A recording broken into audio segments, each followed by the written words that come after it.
Okay. Hello, everybody. What would a podcast or interview show be without some intro music? So for now, we'll call this the intro music.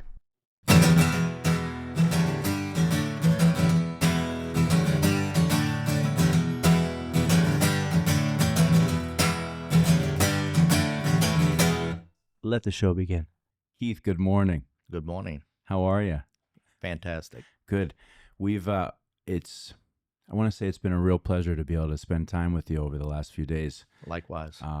We've spent a lot of good time together, and it's been great to reconnect and communicate a lot. So we've already covered a lot of ground. Yeah, been a while. Yes, it has. And so allow me, if I may, to do my best job at an introduction. So Okay. You are Keith Monnin. We are friends.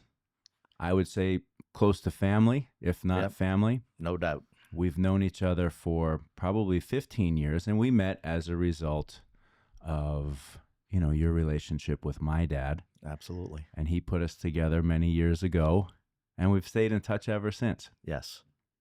But you are more than that, right? Yep.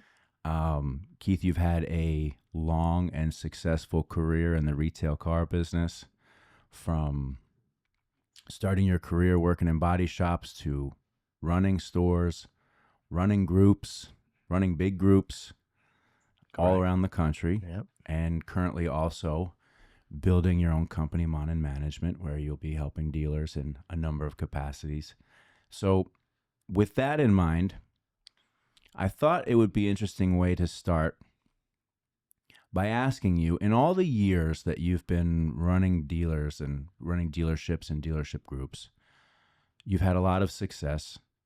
But as you've gone into new operations, what are the things that you see consistently that need to be fixed at the store? Well, the biggest problem we have in the entire industry, in my opinion, okay, is a complete lack of discipline. So everybody's all about selling cars, volume, but then it kind of degrades from there because all the back end of the business, I've heard it said a million times, it's just the car business. No, it's business. Right. Okay, so let's operate like a business and not quit using the excuse that it's the car business. So when I say a lack of discipline, really from an expense standpoint, pay plan standpoint, we're all over the page, and unfortunately, there's no school to educate people as they grow up in the business. Typically, you're a good car salesman, you talk well, you make a great presentation. Somewhere along the line, you end up being the general manager. Right. Okay, but no one's taught you about the business side of it. So in the old days, which I go back pretty far, working with your dad, we could outsell, our inefficiencies. We could make up for it. We'd come in on a Saturday and all sins were forgiven because you'd sell 50, 60 cars. Mm-hmm. Okay. And then all that bad business you did, okay, and the money you spent and the poor pay plans and the spiffs and the bonuses and all the things we have convinced ourselves over the years work would just kind of get washed away, and then it looked like we're pretty successful. But the business changed. And unfortunately, most people didn't change with it. Mm-hmm. Okay, so, a Saturday could be a 2-car day, and a Tuesday could be a 10-car day. And there's no rhyme or reason like there used to be. So what we do is teach people to be disciplined and manage. If you want to make 25% net to gross or 30% net to gross, whatever your goal is, then you've got to learn to discipline yourself to back into that number and Mm-hmm. not spend money just arbitrarily or have crazy pay plans or bonus programs that just erode your bottom line. So that's basically what we do. I'm curious, over all the years, obviously, and we spoke about it, the different 20 groups of which you've been a part of and Yes. worked with over the years. It seems that there are so many educational opportunities for dealers in the country on how to run their business and what are the appropriate percentages to operate their business within. in our conversations over the last few days, we keep coming back to pay plans. Yes. And it seems like pay plans are still something that are kind of pulled out of the ass and written on a napkin and turned in. How do we have all this technology and all this training and education, and yet still guys, men and women in the car business, don't know how to write a proper pay plan? Well, it's fascinating because I did an interview probably 20 years ago, and it was about pay plans, Right. specifically salespeople pay plans. And it was in a trade journal, and it was called My Father's Pay Plan. So my dad and my grandfather sold cars their whole life. So I had my dad's pay plan from 1969. And here we are in 2005, and it's the same pay plan. Okay. And the business is just, not even recognizable, Right. Compared to, the 60s to the 2000s. So how can we possibly be using the same pay plan? So then everybody got creative. We used to pay everybody a percentage of front end gross, specifically salespeople we're talking. And then there wasn't any gross. So let's pay them some finance gross. So let's pay them on something they have absolutely nothing to do with. Just a way to prop up this antiquated pay plan. Right. And it just goes on from there. We'll pay you a percentage of the front, percentage of the back, and then you got the minis. All the same brain damage. When we should be paying these people as, really customer advocates. Okay, they should be highly trained. They should be certified. And they should be able to do a proper presentation of a vehicle, explain all the features and benefits, Mm-hmm. and they should be paid for that. No different than any other industry. What other industry cuts everybody in on a piece of the action? It's just. They don't do that at the doctor's office? Absolutely not. Okay, my son's a PA. He doesn't get a cut of anything. Right. He gets paid. So, when you start cutting people in, so. If we make a decent amount of money, which we're entitled to when we sell an automobile, well, that salesman has a big upside.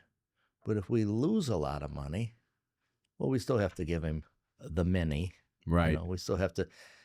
It's just it just doesn't make sense. So getting away from that. So the pay plans I wrote 25, 30 years ago were strictly volume-based pay plans. I don't care if you sell a new car or used car. Don't try to switch the customer to an old age unit or a used car because there's a bigger spiff. Right. Listen to the customer. Do what they're asking you to do. Show them the proper car. Don't be trying to switch them, and then we end up losing a customer altogether. Right. Because we don't have the skill level to do that anyway. So we're going to pay you a salary.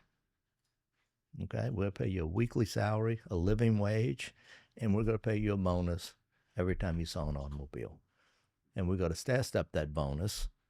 Okay, so when you're a big volume player and you have a good customer base and you have repeat customers, you can make even more money. So you take a pay plan like that. You got an entry-level person can come into this industry, make $40,000, $50,000 their first year. So I don't know many kids graduating from college that step into $50,000 jobs. So, those are the people we want to attract. Right. But unfortunately, we have created an environment all these years, and I've been doing this an extremely long time. Years. So yeah, but we've created an environment where we go to work here like a dog. You go to work at least 6 days a week. You'll never have a weekend off. You'll never not come in on a Saturday.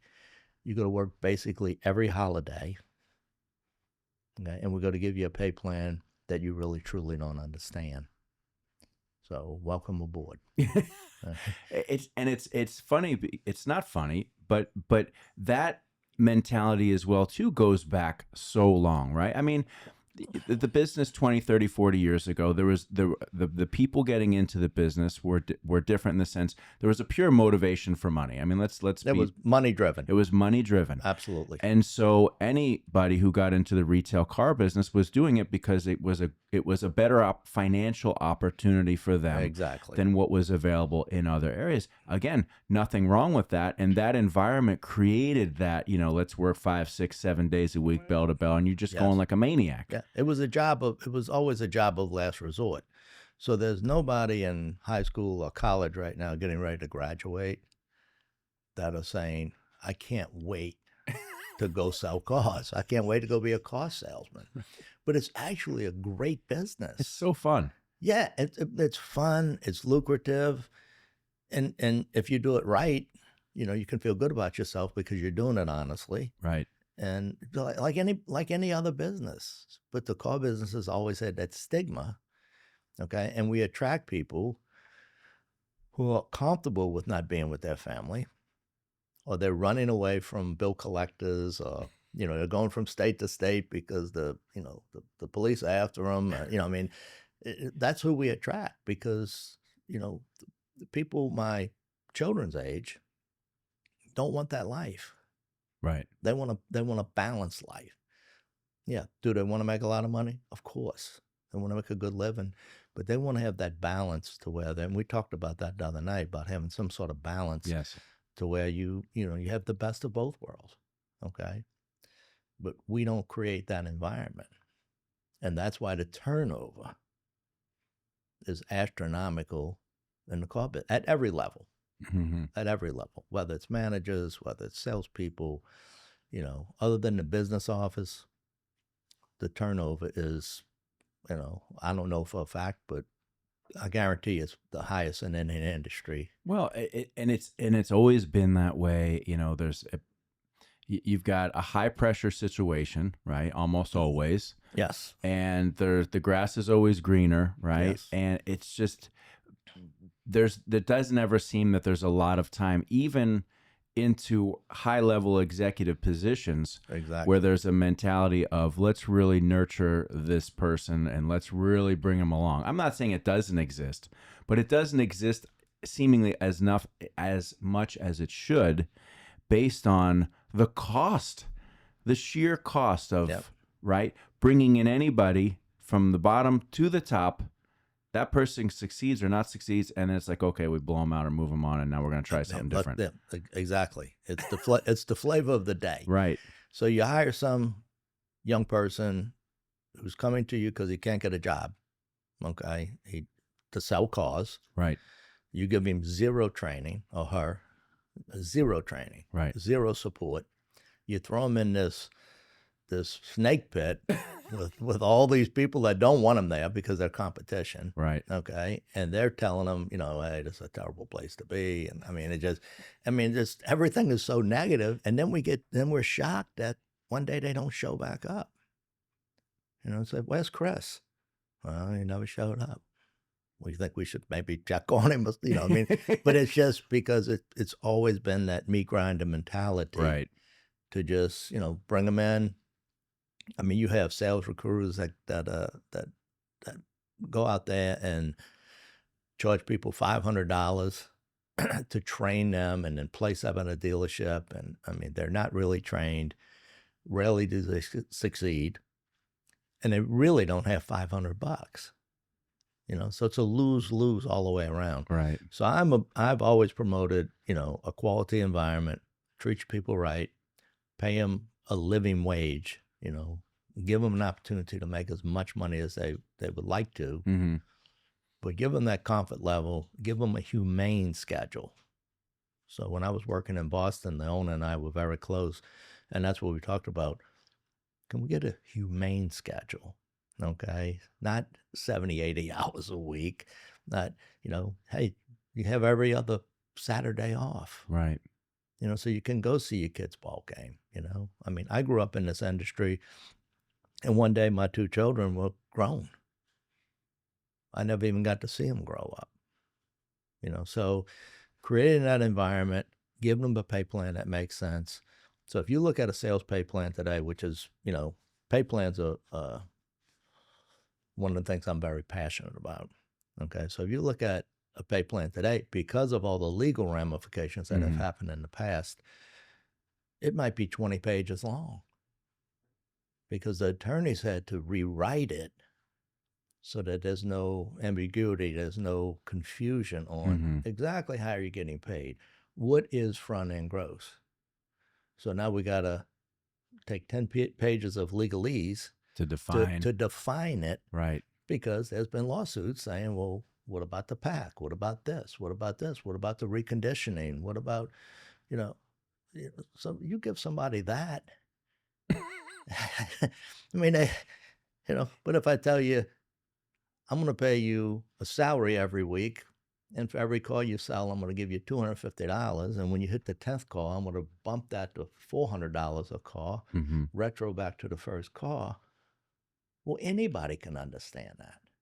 But when you're looking at this, and I've had so many employees over the years that, started no experience, make a big paycheck right out the gate, purely by accident. Right. Okay. And then that becomes the holy grail. And then you can take a calendar and you figure in about 3 months they won't be working for you anymore because they got to go down the street because we don't know how to praise cars. The packs are too high. Once they become educated, right? Yeah, they become experts pretty quick, don't they? They become experts, and then I got to go down here. The reason I'm not successful anymore in selling cars is because of all these problems. It's not me. It's not because I don't listen anymore. Right. But when I was a rookie and I didn't know anything, and I just went down and I was nice to people, I sold cars and made money. So then the migration starts. I go from here to here to here. And car dealers are their own worst enemy. I fired people for theft that got a job the next day at another car dealer. Okay? Our own worst enemies. So it's like they used to say on the old Dragnet, bring in the usual suspects. It's always the same suspect. It's the same people just keep revolving through the business, So yeah, it's frustrating because it's a great business. It's been very good to me. And the fact that we can't even get out of our own way after all these years is pretty concerning.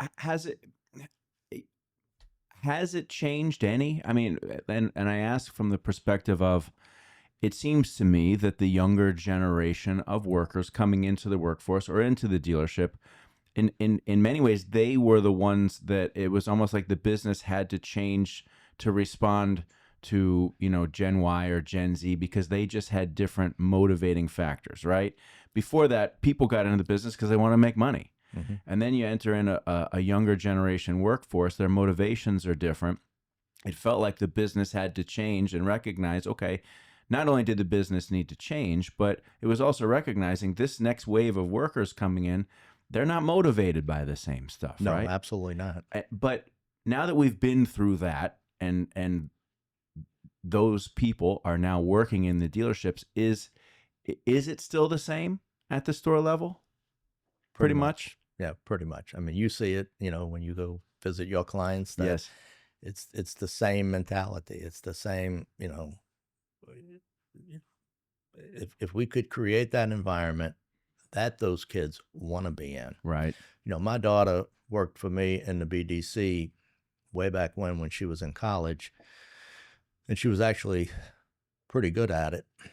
And Reynolds offered her a job as a BDC representative for them to travel the country. And I said, you could be a BDC director at a dealership and make twice as much money. And she said, I just don't want to be around these people. Okay. So, and that's the problem. It's that environment, right? It's especially for young women. Yeah. I mean, you're in a pretty much a male-dominated industry. Okay, and you don't normally attract some of the more quality individuals.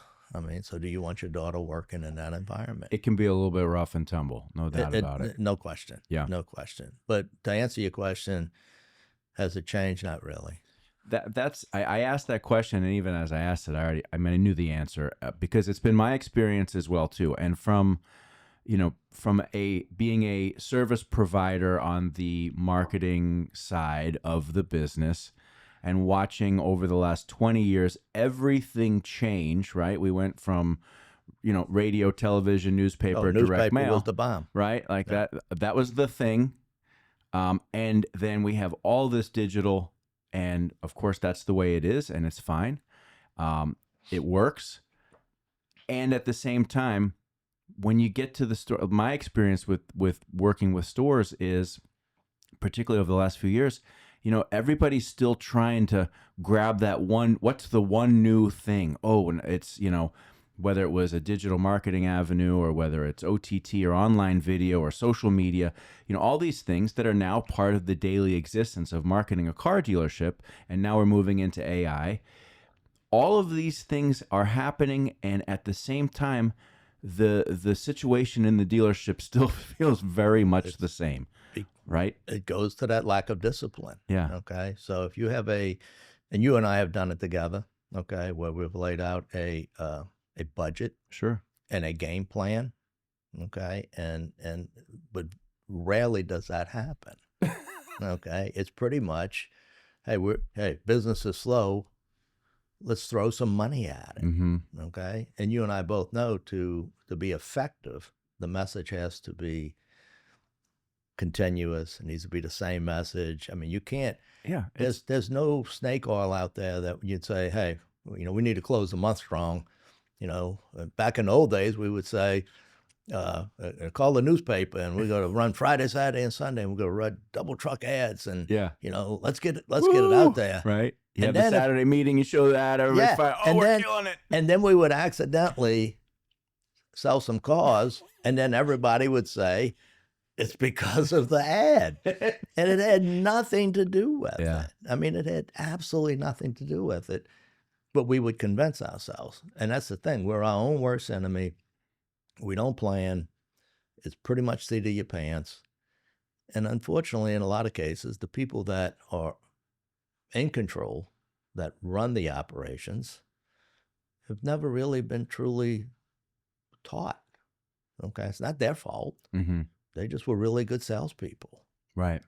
Okay. I mean, so when I got my first job, I was vice president of Key Royal Automotive out of New Orleans, and I was the first person that ever came from fixed ops.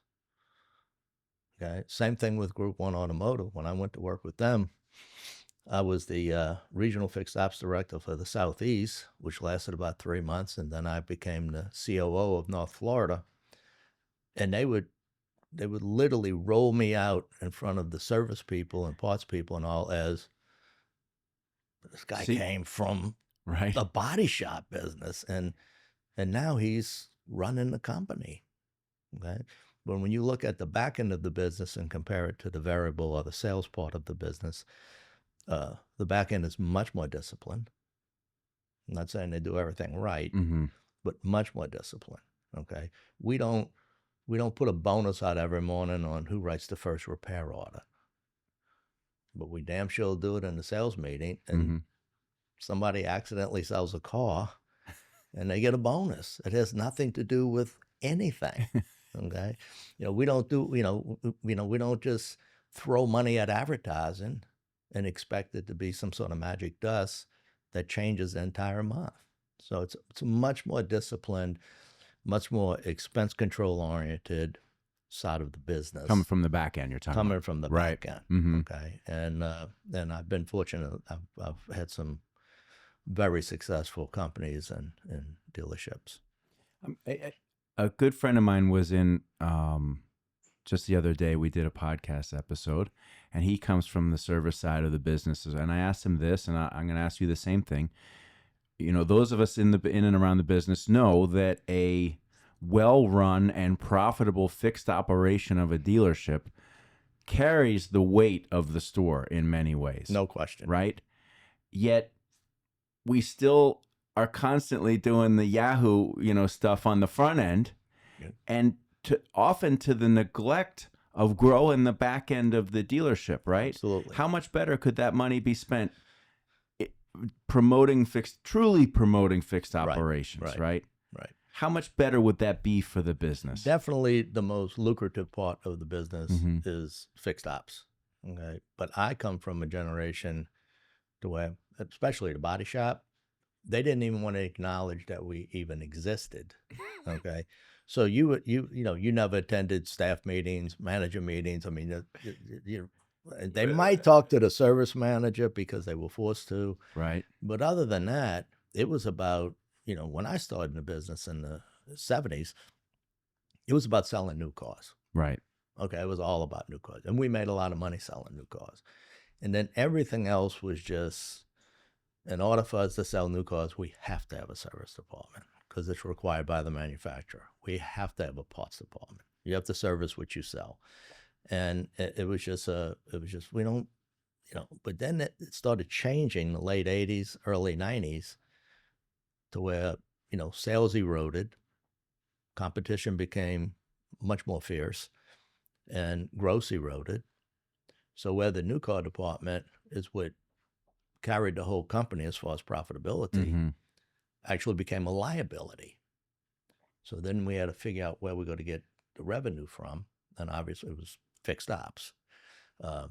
You don't find a lot of well-run body shops, as a rule. Mm-hmm. Okay, you have some exceptions, but I was part of a 5 dealership group in New Orleans, and I had 2 body shops that outgrossed all 5 dealerships combined: service, parts, sales, new, used, finance, everything.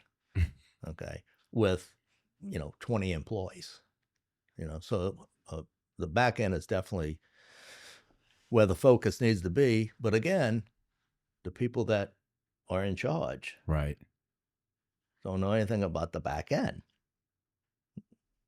So what do they gravitate to? Well, You gravitate to what you know. right. And in fairness, right, the dealerships have a nameplate, right? Mm-hmm. Whether that nameplate is Ford or Chevrolet or Nissan or Toyota, and that nameplate receives a significant amount of pressure coming down from the manufacturer because in their eyes, your job is to move new vehicles, right? Absolutely. Like that's the job.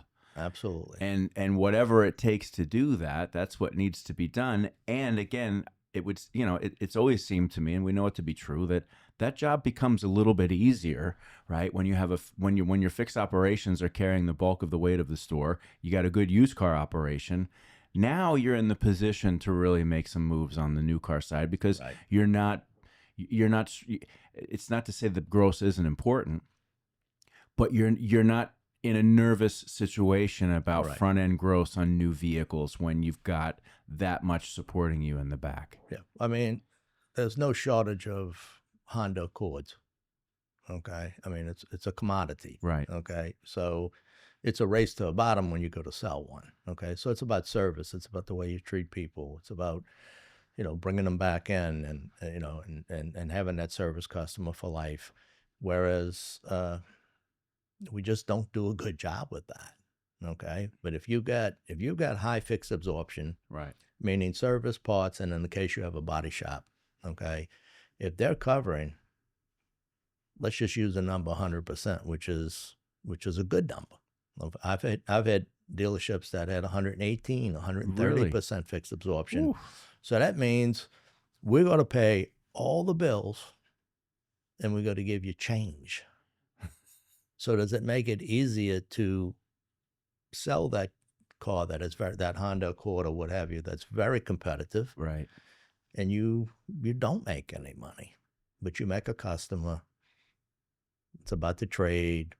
It's about the relationship. But we're so short-sighted with that. But again, most of the people in charge came from the South Side. Right. And no one's created a course or an educational system to get them, the information they need to properly run the entire business. Okay, so I went to Sonic Dealer Academy, many years ago. Mm-hmm. And, of course we covered service and parts or what have you. And but the one thing that I remember from all that training was If you're a general manager, make sure in the morning you walk Oh, you in. got to go walk and shake Yeah, hands. go And, walk through the yeah, service yeah. department and say hello to Tell everybody everybody. good morning. Yeah, that was like the big advice. That Well, was it. well, and I don't want to say that was it, but that's well, what stuck with me. no, that's one of the touch points. And as somebody who was working in that shop, okay, and the general manager who I've never seen before, okay, came through to tell me good morning. I mean, like, come on. I mean, yeah, yeah. I mean, who are you, kid? Right. Okay. I mean, you can't wait to get out of here. Okay. So it was actually a negative, okay, because it was like a joke for us because we know you're being told to go back there and say hello, shake hands, Right. you know, monitor the drive in the morning, be visible. That's the training for general managers. Right. Okay. Walk through the parts department. If you see dust on any of the boxes, you know, there's probably an inventory problem. I mean, who made all this foolishness up? Okay. So it, you know, I was fortunate I grew up in it. Okay. And it actually was a lot of fun. Let's talk about that. Okay. Let's talk about your entry. We were covering a little bit last night, but I'm curious. Let's talk about it a little bit more. Okay. Keith. So your father and your grandfather sold cars, correct? My grandfather sold cars at the same Ford dealership for 47 years until he passed. Never had another job. And then my dad, when he got back from the Korean War, sold cars pretty much his whole life too. And retired at 70 and died from leukemia a year later. Oh. So my brother was 2 years older than me. Well, he's still around. He was a mechanic, and I was a body and fender guy. Now, was it as you were growing up as a kid? Was the conversation at home about the car business a lot of the time? And if so, what was it like? Well, which was something my wife's brought up to me many times is I don't know anyone that's not in the car business because it was so consuming and you spent all of your time. I mean, all of your waking hours you at the car dealership. So when I would sit there and talk to my dad or my grandfather or my brother, it was always automotive. I mean, it was about, you know, how many cars did they sell, or how many cars did we fix, or how many hours did you turn, or, you know, what's the profitability? I mean, my dad was dying from leukemia, and when I go visit him, he'd say, "How many cars y'all sold today?" Okay, so we didn't come into contact with anybody that wasn't in the business, you know. So that's all we talked about. And my wife would say, "Can you guys talk about something else?" Well, that's all we do. Yeah, this is our world. Yeah, that's it. It really is. It becomes your world. So you figure I've never held another job outside of the car business, ever. I mean, I worked when I was in high school to pay for my education, doing janitorial work. But my last year of high school, I was working at a Chevy dealership as a body and fender helper, part-time, and then I went full-time after I graduated from high school. And I've never worked at McDonald's. I've never, you know, had done nothing else but been in a car dealership for over 50 years. And you've had an amazing life as a result of it. Oh, no question. I mean, it's been a gift. Now, hard work. Yes. A lot of sacrifice. You know, especially, you know, when I started, you sacrifice a lot of family time that you can't get back. And again, you know, I keep going back to that environment. You know, build it and they will come. You know, why can other companies do it but not in the automotive business? You know, why can, you know, big finance arms that we use in the business go attract young people graduating from college and paint them a career path that they migrate to, and they make less money than if they were in the car business. So again, it's not money motivated. Right. Okay. And, you know, we used to say back in the 70s, the judge said, you know, you go in the car business, go in the army, or go to jail. You know, I mean, that's pretty much your three choices, you know. And, you know, now, you know, like I said, other industries are able to recruit high quality people, talented people, because they create that environment they want to be in. Mm-hmm. You know, they want that time off. You know, if you look, I haven't done it in years, but they used to publish the top 10 things employees want. You know, 40 years ago, it might have been money. Now it's time off. Now it's feeling appreciated, having an opinion, a vote, Mm-hmm. being respected. Okay, so money has just constantly dropped. Everyone wants to make money, Right. but it's constantly started moving down. You know, because the industry, well, the world's changed. Yeah. You know, my son is a PA, and he makes way less than I paid finance managers and sales managers.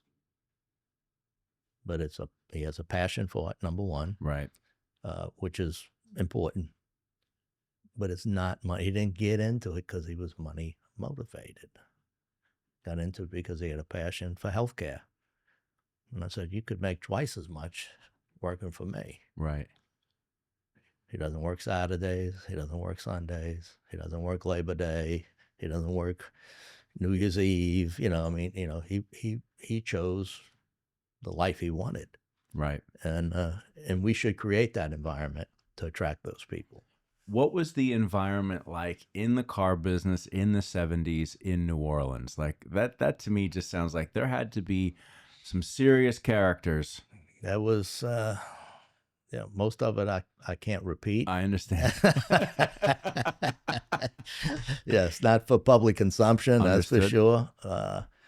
But it was such a rough business. Okay, and I spent, you know, like I said, the early part of my career, 20 plus years in New Orleans. Mm-hmm. And again, the body shop was probably the roughest part of the deal. I mean, I worked in shops where people got stabbed, shot. I mean, and then everybody just went back to work. You know, it was like, yeah, how can this be normal? You know, so I was actually blown away because, you know, I start my last year of high school working in a massive Chevrolet dealership, and I was just appalled at the people.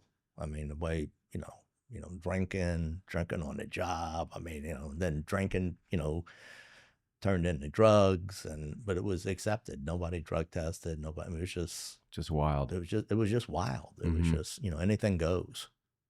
You know, as long as you. Even today, you will find someone that gets hired, and you say, "Man, Chris, you hired this guy. I mean, he's got fired the last 3 jobs for sexual harassment, wrecking cars, you know, getting in fights." Yeah, man, but he can sell a lot of cars. I mean, what other industry does this? Nobody. Well, who knows? You know, sometimes I wonder, right, as I get older and you get a different perspective on people, professionalism, skill level, intelligence, right? You know, when you're a kid and you're looking up at these Right. men and women who are running stuff, Right. you think, man, they are, Oh, yeah. oof, and Yeah. you know, they're untouchable. Yep. And then you get up to that level, not that I'm at that level, but when you get a different view on it, all of a sudden you start thinking, man, these people, Something's yeah, wrong. they're not as good as I thought they were, right? And then you just realize that's because people are people. Even like Right. the best educated, most successful, you get interaction and you go, well, that was really a dumb thing that they just did. Well, general managers that I can remember back from when I started in the business, who, I mean, they literally were like gods, Mhm. okay? And their job was to, you know, go into the sales meeting, scream and howl a little bit, go play golf with the, you know, finance company, go to dinner with the factory guys or a strip club or whatever the environment Yeah. was at the time. And those people eventually, when the industry started to change, okay, and it became more competitive, again, we convinced ourselves that we sold all these cars because this guy was just such a Great great operator. operator, man. Yep. He was the man. What it was just, you know, hey, I was at an Oldsmobile dealership. We couldn't get enough 442s. I mean, we didn't have to sell them. They were just blowing out. Oh, it was, people would come in and would say, so I'd like to order this. Well, I know you want a red one. I got a blue one. It's coming in tomorrow, and you're going to pay this much money for it. I mean, there was no skill involved there. It was, so those people just eventually just dried up and went away. Mm-hmm. Because the competition and the fact that you had to be somewhat of a businessman and you had to have some sort of skill level and you had to have people skills. The things that happened when I started in this business, you'd go to jail for today. I mean, the harassment, think about it. I'm working in a shop. The tool guys would come and they would bring you very risque calendars to put on your toolbox. Oh yeah, no. And I was like, hey man, it's a new calendar, and you can't possibly consider doing something like that. But that was 1,000. I mean, I remember as a kid being around the dealerships. That was one of my favorite parts of the dealership visit.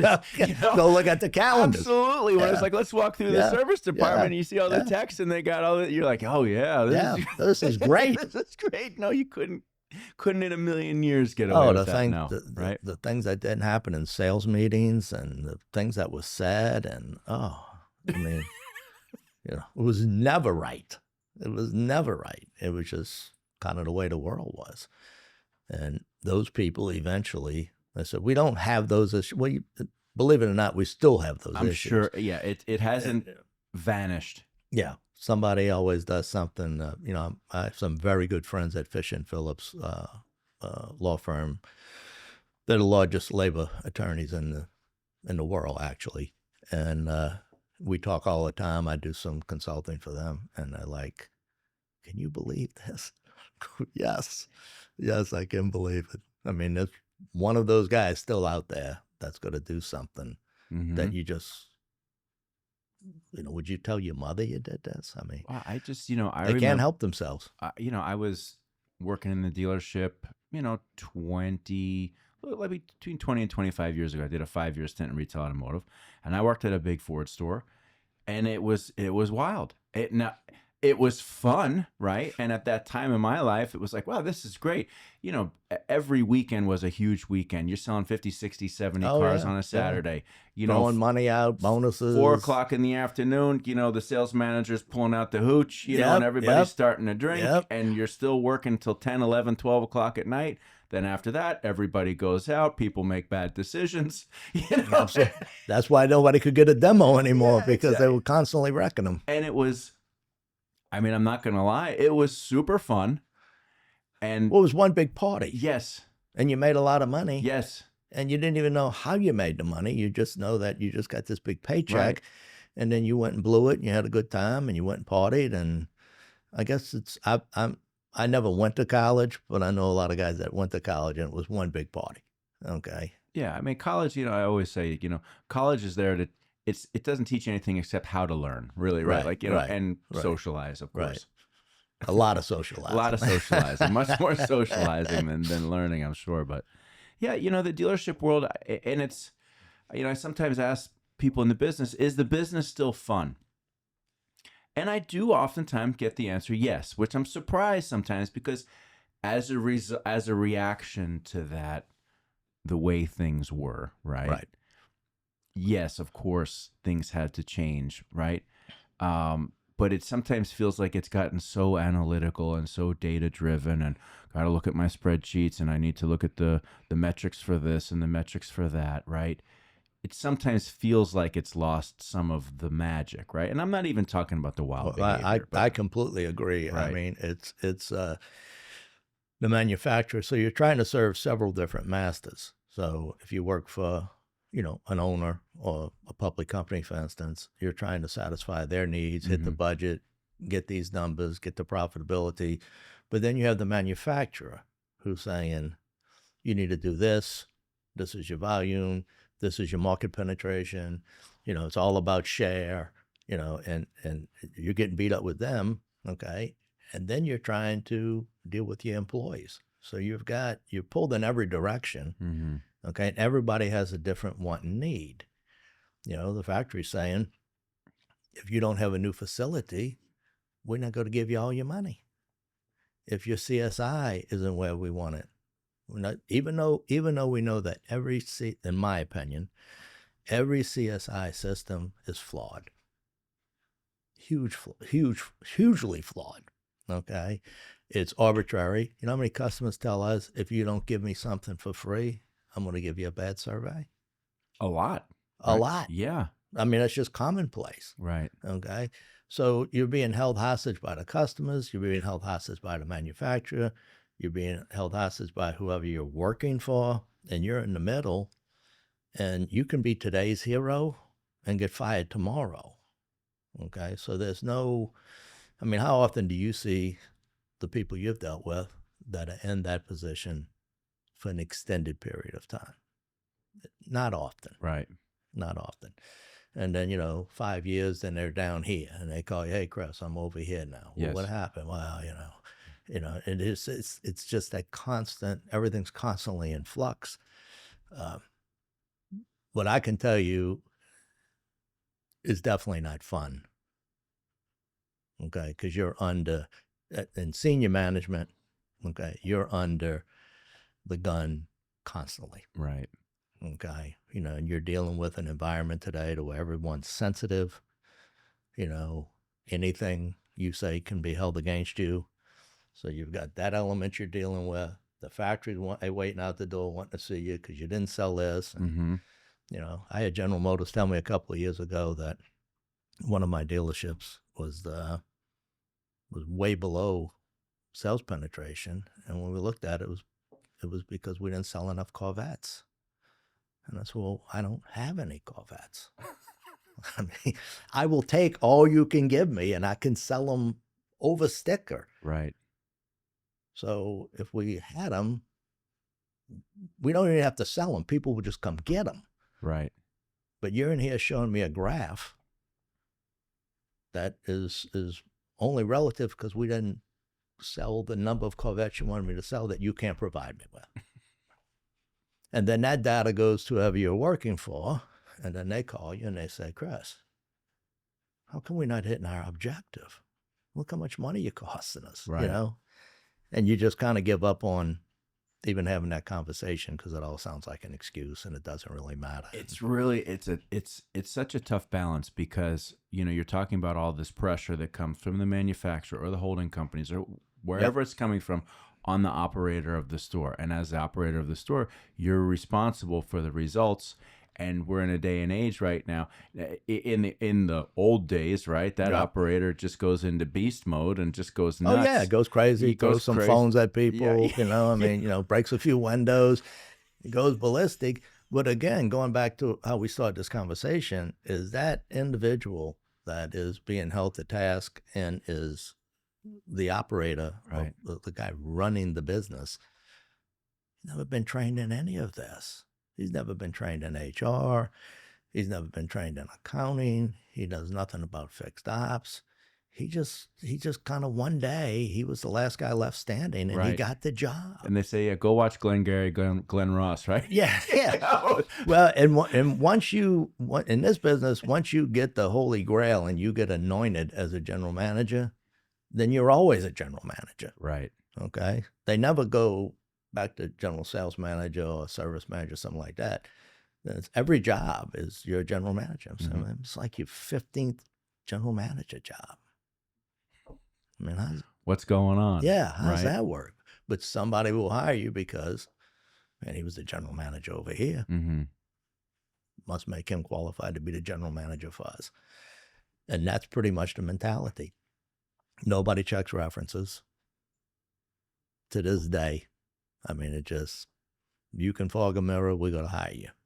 That's pretty much the mentality. Right. And then again, friends like my attorneys at Fish and Phillips are just appalled that we do these things. And not only do we do them repeatedly. We commit the same sin over and over. We don't even learn from our mistakes, I guess is what I'm saying. We just continue to throw it up against the wall and hope it sticks. Well, and COVID taught us that too, right? Oh. right? Because, COVID created an environment at the dealership with inventory shortage where it gave license to go back to the old ways of, Yep. not even getting off your ass to go greet a customer, customers wandering around. It was just like, well, they're going to come in and this is what we've got and that's what they're going to Right. pay. And You either want it or you don't want right. it. And we're making Okay. all the money. Yeah. We don't have to worry about giving you quality service or a good experience. Right. And, and then manufacturers mad at you because you're making too much money, but they can't provide the cars. And we couldn't get parts to fix cars, whatever. The company I was the president at the time of COVID, we had several other companies, big in the healthcare industry and what have you, food industry. So we had different presidents for different parts of the entire organization. And so I got a call, hey, what are we going to do about COVID? And I said, we just got to come to work and we're going to continue to do what we do. We're going to treat everybody right. And our stores were all in the southeast part of the country. I mean, you had places like Boston that you couldn't open a dealership. Right. You were restricted from going to work. We didn't have those restrictions. And I was proud to say that we never laid off one employee. We never closed early. We never changed our hours. I just don't say, until you hear from me, it's business as usual. Okay. We just treat people right, do our job, and we'll be successful. And so our numbers never changed. We just kept going. Yeah, it was. Did you have to do anything different? I mean, what we didn't do anything different. I mean, we had to have the guy walking around with the disinfectant, spraying everything, and people had to wear masks and all that. But again, the environment and the camaraderie and the structure we had, it was just, another day. Right. I mean, I'd have to find a barber to come in and give everybody a haircut, because you couldn't go get a haircut, that kind of stuff. And, we had a lot of fun with it, but we never missed a beat. And I said, and not one person lost their job. That's awesome. And I don't know many places can say that, but we just stuck to our guns. And we had some people that got sick and, got better, came back. Fortunately, we didn't have anybody, anything serious. Okay. But we just, we had a couple of people try to take advantage of the situation. I heard that if I'm scared to come to work, the government, you got to pay me and all that. Yeah, well, we're not doing any of that either. So let's go to work. Yeah. Make money. Yeah. So, but again, it goes back to that environment. And I was the president of the company, and I was always accessible. And that's another thing. At a high level, when I was a young kid in the business, I mean, nobody but God talked to the general manager. I mean, that was like, wow, he's the general the big manager. office Oh upstairs, yeah, big office, behind closed. Special place to park with his name on the wall and all that kind of stuff. I've always been accessible to all the staff, and I can relate because I know what it's like to wash cars. I know what it's like to be on commission and try to fix cars, et cetera, et cetera. But to answer your question, it's nowhere near as, and I'm not talking about the rough and tumble days. Yeah. It's just not fun because, everything is about driving, that number. Okay. And if you don't, you're going to get fired. Right. The factories go to pressure the owner into getting rid of you because you're not doing what they want you to do, and your CSI is not here. And like I said, it's a very arbitrary system. It's just unfair. And employees will lose their jobs over that. I work for some big public companies that, 3 strikes you're out. If you miss your CSI, well, I mean, we got 2 surveys, and it had nothing to do with me. I'm fired. Right. Yep, that's the rules. So you create an environment where people are encouraged to manipulate the system, to coerce customers to giving them a good, hey, look, if I give you a free oil change, if I give you a turkey, will you give me a good survey? And that's the funny thing about the whole CSI thing is that there's always that type of right? Hey, listen, this is, it's not just here. I hope you give us a good survey. It's, hey, No, no, listen, no, no, no. we need a perfect survey here. Here's what we need you to do. What do we need to do to get you to Well, do then that? you have many manufacturers that ask the question on the survey, did anyone speak to you about the survey? And if the customer says yes, it's automatically a zero. So that you can't coach Oh, the customer. that's Oh yeah, okay. you I didn't can't know that. coach them. So they'll ask a question, Hmm. and you're like, well, wait a minute. So I can't talk about it. I'm being held hostage by the customer. Right. He wants 10 free oil changes, or he's going to tell me he's going to burn me on the survey. Okay. Or the guy's unhappy. I couldn't tell you the surveys I looked at where the customer was unhappy with the product and said, hey, Keith was great. Most amazing experience, but I don't think the seat's comfortable. Okay. Well, you just gave me all zeros because I couldn't coach you and tell you this survey is about me. Right. This is my personal report card. I'd appreciate if you could give me a good survey. Okay. And then you have some manufacturers that if it's not a perfect score, it's a zero. So it's either an A or a zero. Yeah. There's no middle ground. So why would you pose a question, uh, how was the appointment making process? Was it good, somewhat good, maybe good, poor, very poor, when the only grade that counts is the first one? Any other question they answer, anything else thing they put down, totally invalidates the entire survey and goes to zero. So why would you give somebody 5 choices? Of which Four four of them are all going to be zeros. Okay. But it's either good or bad, Yeah. right? And look, some people just, hey, nobody's perfect. Right. Okay. So even though you got excellent as the first question, or the first answer is excellent, I'm going to put very good.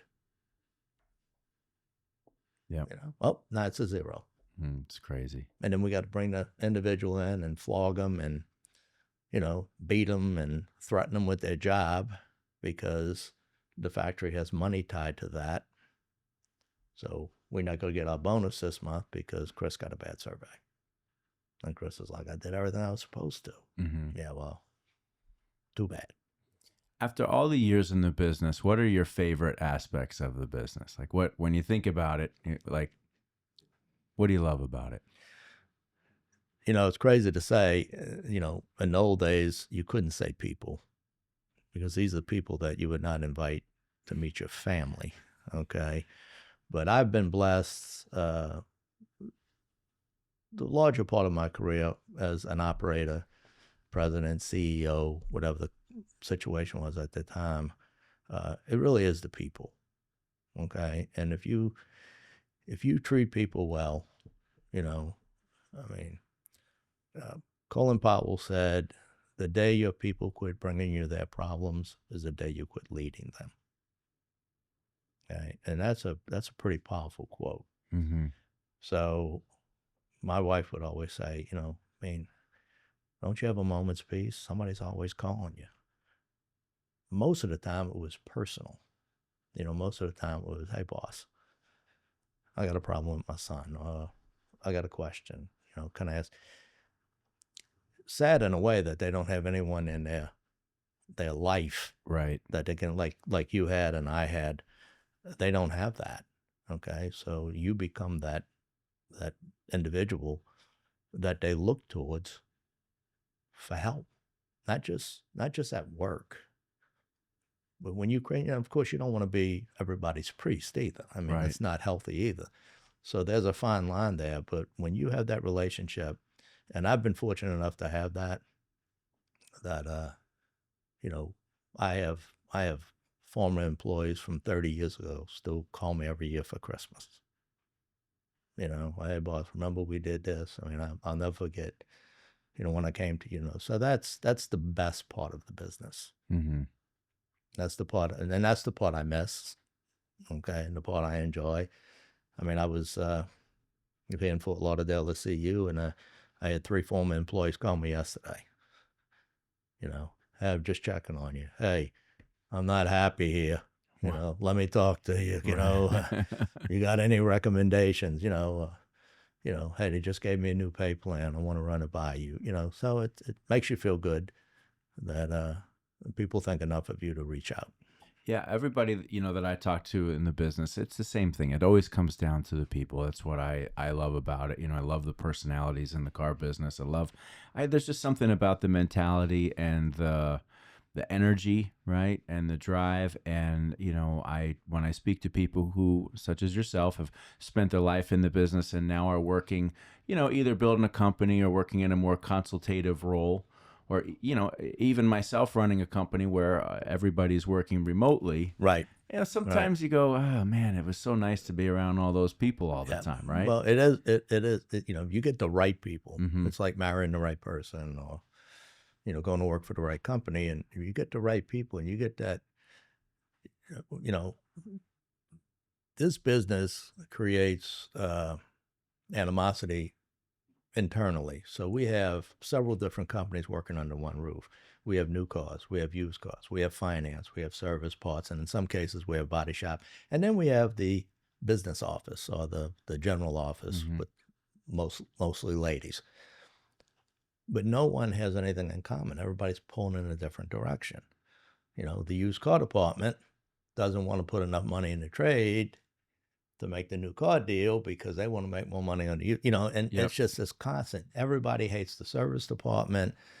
Parts hates everybody because they feel underappreciated, and we're in the back and nobody knows what we're doing. The body shop, you're like, you're absolutely not recognizable. I mean, no one even wants to talk to you. The girls in the office, they're miserable because everybody makes more money than them, and they get abused and they get screamed at. But when you get all that coming together, and the next thing you know, I was at a big Ford store that was losing a lot of money, early 2000, and so we had that. We had that issue, okay, Mm-hmm. where everybody was against everybody. So we had a huge service department, and there'd be 50, 60 cars waiting every morning to go through service. Mm-hmm. Well, we had 2 lot attendants, and it was a huge lot, 10 acres, and they're trying to move the cars as fast as they can. And all the guys at the back parts counter, who have nothing to do first thing in the morning, are sitting there watching the show, thinking this is a joke. I mean, they Right. think it's funny watching these guys run around. After about 6 months of a lot of internal, a lot of meetings, a lot of team building, whatever you'd want to call it, me putting my foot up everybody's butt, I knew we were going to get better when those guys went out there and started moving cars, and nobody had to tell them to do it. Okay. I mean, it was, the sooner we get these cars in the shop, the sooner you can start selling parts. Right. Everybody makes money. So when it came full circle, and we had a lot of, I was very big on having meetings, okay, buffet style meetings, offsite, Mm-hmm. giving out prizes, gifts, just having fun, and saying, okay, here I am. I'm the guy in charge. What do you want to talk about? I don't want to talk about CSI. I don't want to talk, Yeah. what's wrong? What's important Yeah, with you? talk to me. Yeah. Talk to me. And the next thing you know, it's just, it all came together, and we became, it was like I said, a big Fortune 300 company. That still became the #1 return on investment, and it was losing money. And it was only because of the people. And 80% of the people that were there survived, made the cut. The bad people left. Right. The bad people will leave a good environment, but they'll also stay in a bad environment. So you create an environment where these bad actors just don't fit in anymore. So we didn't even have to fire them. They left on their own. Mm-hmm. And, speaking of people, one thing we learned for a big company I worked for, we bought dealerships all over around all around the United States was that we'd buy a store, 80% of the people that were there were not there a year later.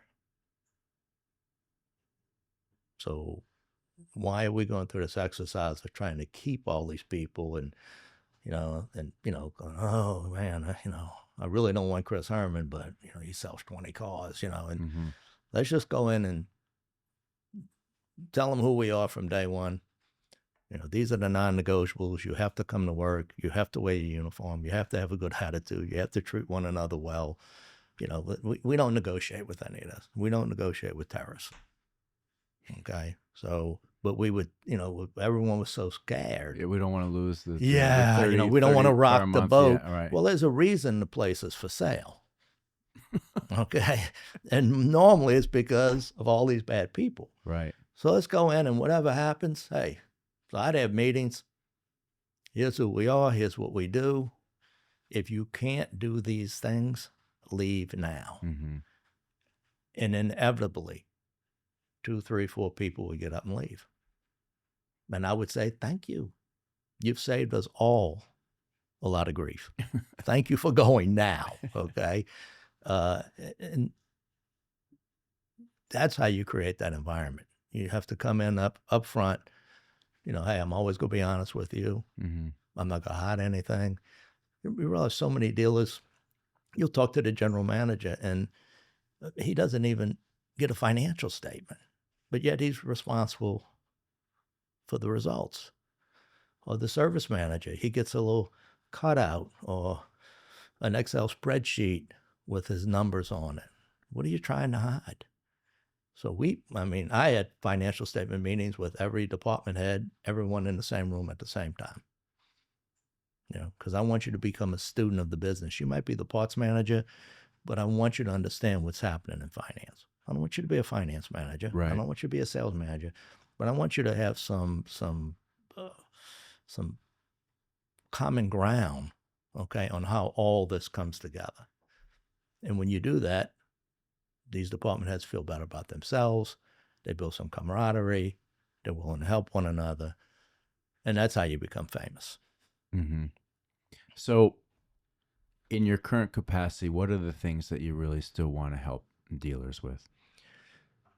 Building that foundation, you can't outsell a bad structure like we used to be able to do. Mm-hmm.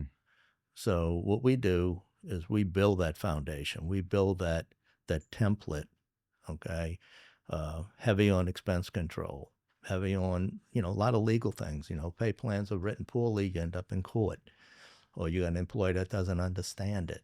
So when I do this and I sit down with the general manager and the employee and I go, here's your new pay plan. Here's what you made last year. And here's what you would have made last year on this pay plan.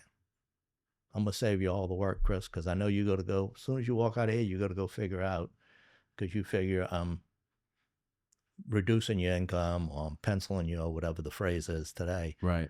I'm going to do it for you because I've never given anyone a pay plan I didn't believe in.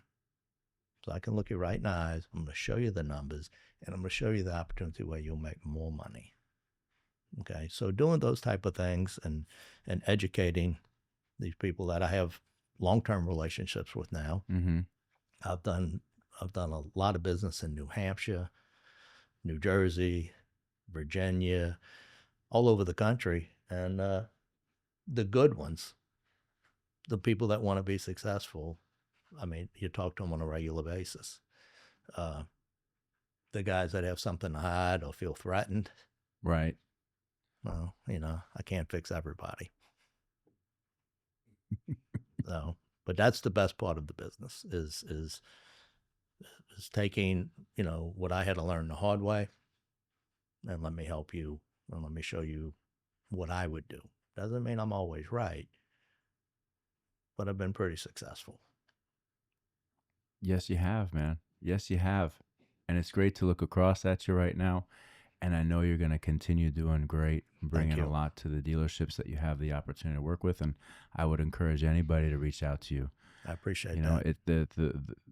The wisdom over the years of experience that you've had is meaningful, and I know you want to share it. So I appreciate it. I appreciate you taking time today, Keith. It's been Appreciate great. your time. You got it, It's man. been great. All Thank right, you. Thank you. Mm.